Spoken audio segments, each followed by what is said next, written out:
નમસ્કાર મિત્રો, જય હિન્દ. હું છું ડીની ચૌધરી અને ફરી એકવાર આપ સર્વેનું સ્વાગત છે આપ સૌની સહિયારી યુટ્યુબ ચેનલ ડીઆર ગુજરાતીની. એમાં પણ ખાસ કરીને પીટીસી એટલે કે ડીએલએડના વિદ્યાર્થીઓ માટે નવી ચેનલ બનાવી છે. એની અંદર તો પીટીસી પ્રવેશની પ્રક્રિયા તમને બધાને ખબર છે કે શરૂ થઈ ગઈ છે. ઓનલાઈન ફોર્મ પણ ભરાઈ ગયા છે અને હવે મિત્રો ટૂંક સમયની અંદર નવું સમયપત્રક એની અંદર ખાસ મિત્રો મેરિટ લિસ્ટ પણ આવી જશે. કોલેજોની પસંદગી પણ ઓનલાઈન કરવાની રહેશે. તો એના વિશે ખાસ મિત્રો હવે જિલ્લાવાર કોલેજોની નવી યાદીની જાહેરાત આવી ગઈ છે અને વેબસાઇટ ઉપર પણ આ યાદી અપલોડ કરી દેવામાં આવી છે.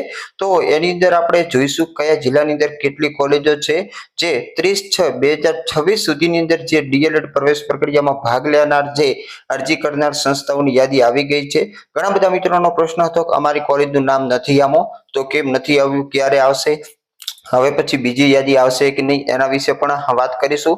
ધોરણ 12 પછી જો તમારે શિક્ષક બનવું હોય તો આ 2 વર્ષનો કોર્સ હોય છે અને આની અંદર શિક્ષક બનવા માટેની સુવર્ણ તક છે. આગામી સમયની અંદર આમાં મોટી ભરતીઓ આવવાની છે. તો આના વિશેની થોડી માહિતી મેળવશું, તો વિડીયો છેલ્લે સુધી જોતા રહેજો. ચેનલ પર નવા હો તો સબસ્ક્રાઇબ કરી બેલ આઇકન પ્રેસ કરી દો એટલે આપણા નવા વિડીયોની નોટિફિકેશન પણ મળતી રહે. સાથે સાથે ટેલિગ્રામ ચેનલ, વોટ્સઅપ ચેનલ છે, વોટ્સઅપ ગ્રુપ છે, જોઈન ના કર્યો તો અત્યારે જ કરી શકશો, જેની અંદર તમને અપડેટ મળતી રહેશે. તો ચાલો વિડીયો શરૂ કરીએ. તો મિત્રો ખાસ પીટીસી ડીએલએડ માટેની જે વેબસાઇટ છે એની ઉપર 30/6/2026 સુધીમાં ડીએલએડ પ્રવેશ પ્રક્રિયામાં ભાગ લેવા અરજી કરનાર સંસ્થાઓની યાદી આવી ગઈ છે. જેની અંદર અહીંયા સૌથી પહેલા તમને ક્રમ આપેલો હશે, એના પછી કોલેજનું નામ આપેલું હશે, જિલ્લો આપેલો હશે, તાલુકો આપેલો હશે અને એનસીટી કોડ નંબર આપેલ છે. હવે ઘણી બધા મિત્રોનો પ્રશ્ન હતો કઈ કોલેજ સરકારી છે, કઈ કોલેજ ગ્રાન્ટેડ છે, કઈ કોલેજ પ્રાઇવેટ છે, કઈ ડાયટ છે. તો મિત્રો આ જે છે આ પ્રોવિઝનલ મેરિટ આવ્યું છે. હજી આના પછી મિત્રો ફાઇનલ મેરિટ લિસ્ટ આવશે, જેની અંદર તમને સંપૂર્ણ માહિતી આપી હશે. આ માત્ર ને માત્ર જે સંસ્થાઓ છે એમણે અરજી કરેલું યાદી છે.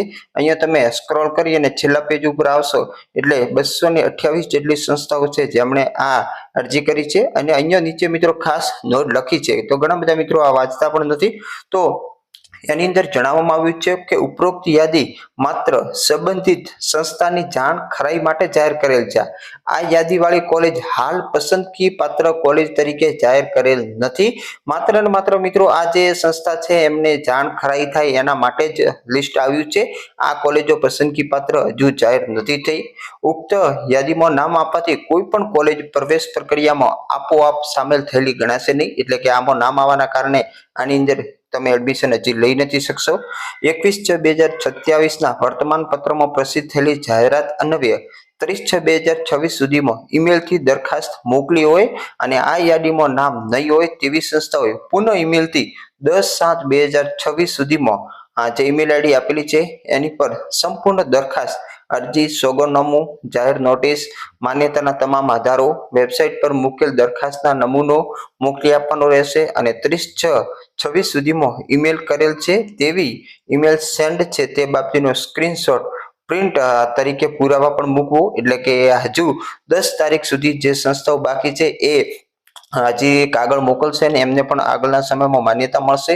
ઉપરોક્ત યાદી એનસીટી ના પોર્ટલ પર માન્ય સંસ્થાઓની યાદી સાથે ચકાસણી બાદ સુધારા વધારાને આધીન રહેશે. એટલે કે હજુ નવી યાદી મિત્રો આવશે, આ ફાઇનલ યાદી નથી. તો હાલ કોઈ પણ મિત્રો ખાસ આના બાબતે કોઈ પ્રશ્ન હોય તો હાલ પૂરતું મિત્રો આ જે સંસ્થાઓની યાદી આવી છે આ મિત્રો ફાઇનલ નથી. આગામી સમયની અંદર આમાં સુધારા વધારા કરી અને ફાઇનલ યાદી મૂકશે.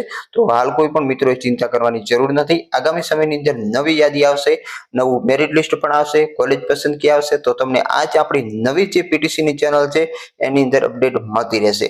તો એને જ સબસ્ક્રાઇબ કરવાનું ભૂલતા નહીં. ફરી મળશું આવી નવી અપડેટ સાથે નવા વિડીયોની અંદર. ત્યાં સુધી જય હિન્દ, જય Bharat. Thanks for watching and subscribe my YouTube channel for more update. Thank you.